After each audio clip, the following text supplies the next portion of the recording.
Hello नमस्ते जय नेपाल सन्चै हुनुहुन्छ। आज चाहिँ एउटा मैले यहाँ सूचना प्राप्त गरेको छु, सायद तपाईँहरूले पनि देख्नुभयो या देख्नु भएन। यो सूचना चाहिँ वैदेशिक रोजगारीमा हुने त्यसमा पनि मध्यपूर्वका देशहरूमा खाडीमा काम गर्ने नेपालीहरूका लागि अत्यन्त जानकारीमूलक छ। सकेसम्म यो भिडियोलाई यो सर्टलाई चाहिँ सर्टलाई तपाईँले चाहिँ सेयर गरिदिनु होला। नेपाल सरकार श्रम रोजगार तथा सामाजिक सुरक्षा मन्त्रालय वैदेशिक रोजगार विभाग ताचल काठमाडौँ सूचना मिति 2083 1 महिना वैशाख 7 गते। पश्चिम एसियामा उत्पन्न विषम परिस्थितिलाई मध्यनजर गर्दै Saudi Arabia, UAE, Qatar, Kuwait, Bahrain, Oman, Iraq, Yemen, Jordan, Lebanon, Turkey र इजरायल समेतका देशहरूमा मिति 2082 11 17 माननीय मन्त्री स्तरको निर्णय बमोजिम अस्थायी रूपमा श्रम स्वीकृति स्थगन गरिएको बेहोरा विदितै छ।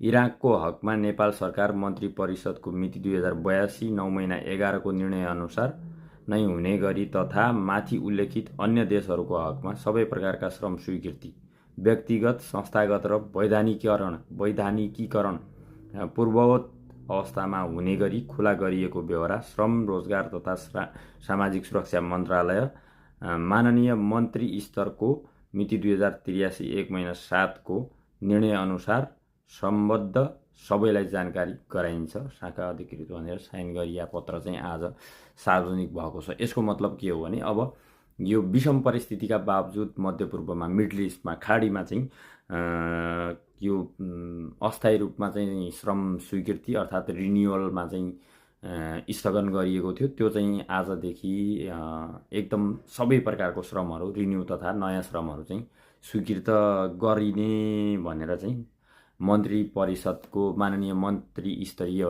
निर्णय भएको छ। यो सार्वजनिक सूचनालाई सबै समक्ष पुर्याउनको लागि चाहिँ धेरैजना तनावमा हुनुहुन्छ श्रमको विषयलाई लिएर। अहिले रोजगारी गुम्ने हो कि भनेर पनि कृपया सर्टलाई सेयर गरिदिनु होला सकिन्छ भने आफ्नो ग्रुपहरूमा। धन्यवाद।